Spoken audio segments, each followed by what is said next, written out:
여러분 안녕하십니까? 미디어 홍감 좋은 TV 최진봉입니다.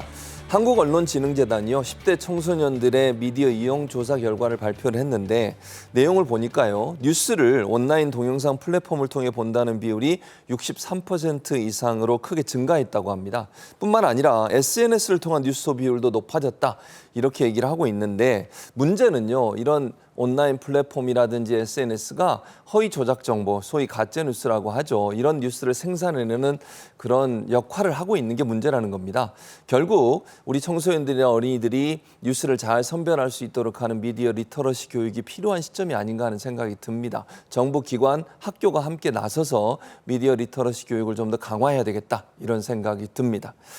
자. 첫 번째 순서는 차 기자의 미디어 체크인데 오늘도 차윤경 기자 함께하도록 하겠습니다. 차 기자님, 우리가 살펴볼 이슈들 먼저 소개해 주시죠.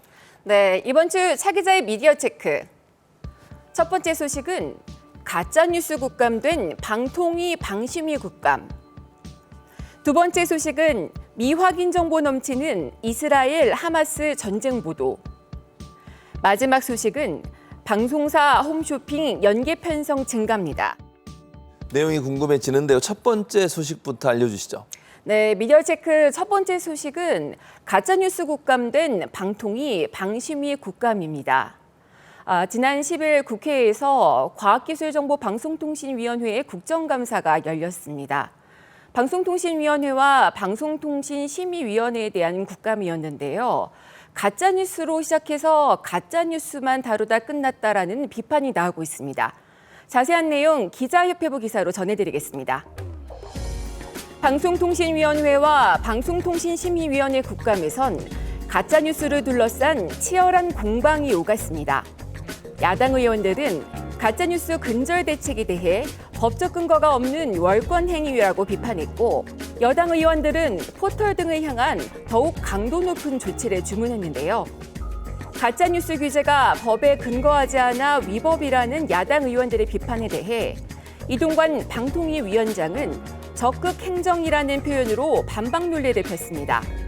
가짜뉴스에 대한 어떤 정치 사회적인 대응의 시급성에 비춰볼 때 좀 더 적극적인 행정이 필요하다는 차원에서는 충분히 가능하다고 주장했고요.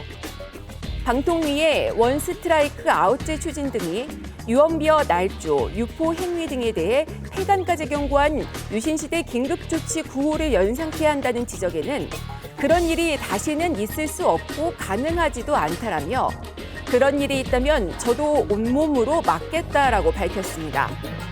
결국 가짜뉴스 국감이다 이런 얘기가 나올 수밖에 없어요. 전체 질의시간 보니까 주 질의도 그렇고 보충 질의도 그렇고 국회의원들이 전부 이 얘기만 하다 끝났어요.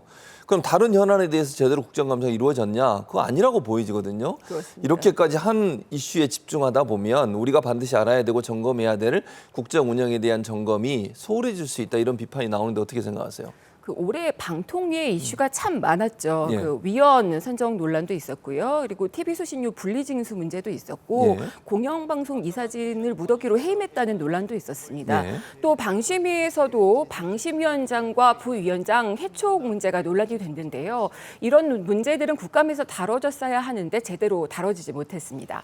저는 이렇게 생각합니다. 국회가 너무 여야가 다 본인들의 정치적 이해관계에 관련된 부분만 집중을 해요. 다른 부분들에 대해서는 전혀 관심을 갖지 않는 부분은 대단히 아쉬운 부분이라는 생각이 듭니다.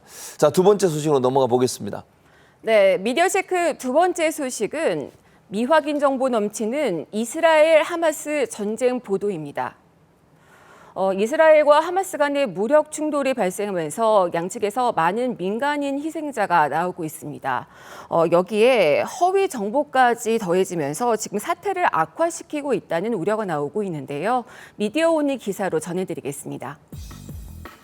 하마스가 어린아이들을 학살하는 것도 모자라 참수했다는 경악스러운 뉴스는 아기들의 머리가 참수된 채로 발견됐다라는 이스라엘 총리 대변인의 주장에서 시작됐습니다.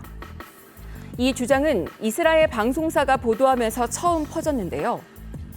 현재 취재 현장에 있던 다른 언론인들이 근거 없는 주장이라고 밝혔음에도 불구하고 주류 언론들의 보도가 이어졌고요. 한국 언론도 외신을 인용해 기정사실화한 보도를 쏟아냈습니다. 하지만 입증되지 않은 근거 없는 주장일 뿐인데요. 하마스 무장 세력이 이스라엘 여성 여러 명을 성폭행했다라는 소식도 근거 없는 주장으로 드러나 언론이 관련 보도를 철회하는 일이 있고요. 하마스가 임신한 이스라엘 여성의 사체를 해부했다라거나 아기들을 감옥에 가뒀다는 주장도 SNS를 통해 퍼지고 일부 언론을 통해 보도됐지만 사실이 아니었습니다. 확인되지 않은 정보, 의도적으로 왜곡된 정보가 언론을 통해서 확산됐을 때 그것이 국제사회 여론에 어떤 영향을 미칠지 고민을 해야 되고요.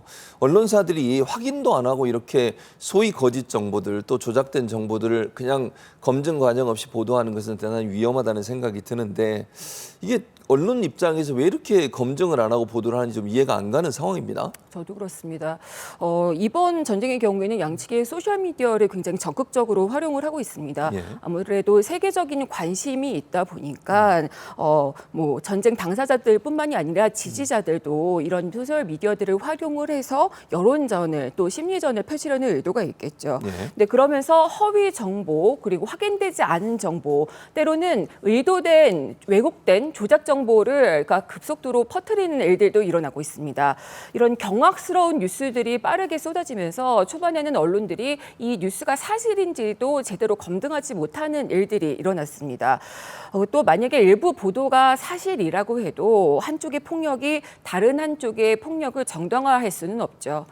지금 이 시간에도 양측에서는 많은 민간인 그리고 어린이 희생자들이 나오고 있습니다. 사실관계 확인될 때까지는 그걸 보도할 필요가 없다고 저는 봐요.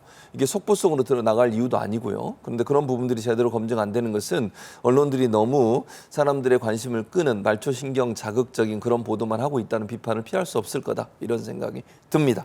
자, 세 번째 소식으로 넘어가 보겠습니다. 네, 미디어 체크 마지막 소식은 방송사 홈쇼핑 연계 편성 증가입니다. 연계 편성이란 건강기능식품을 소개하는 방송사들의 건강정보 프로그램과 인접한 시간에 홈쇼핑들이 유사한 상품을 판매하는 행위를 말하는 건데요. 이런 연계 편성이 계속 증가한 것으로 나타났습니다. 미디어오늘 기사로 소개해드리겠습니다. 방송통신위원회에서 지상파와 종합편성 채널이 TV 홈쇼핑 채널과 건강기능식품 판매 연계 편성을 얼마나 했는지 조사한 현황 점검 자료가 공개됐습니다. 모니터링은 5월 한 달간 이뤄졌는데요. 지상파와 종편 채널의 47개 건강정보 프로그램에서 470회 방송한 내용이 홈쇼핑 17개 채널에서 총 838회 연기 편성된 것으로 나타났습니다.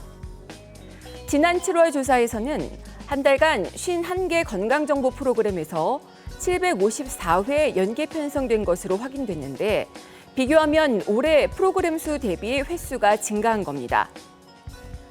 연계 편성을 많이 한 방송사 1위부터 4위까지는 모두 종편 채널이었는데요. 한 종편의 경우 해마다 횟수를 지속해서 늘려서 5월에만 160회에 달하는 것으로 확인됐습니다. 물론 운영 때문에 광고를 할 수 있다고 봐요. 그러나 이렇게 시청자들로 하여금 특정 제품을 판매하기 위해서 전략적으로 연계 편성을 하는 것은 상업성이 너무 드러나는 것이고 그것은 방송의 프로그램 제작에 악영향을 미칠 수 있다고 저는 봅니다. 상업성으로 치우치는 방송사는 공익성을 잃을 수밖에 없기 때문에 그런 부분들은 좀 없어져야 되지 않겠나 이런 생각이 있습니다. 자, 차 기자의 미디어 체크 차윤경 기자 수고 많으셨습니다.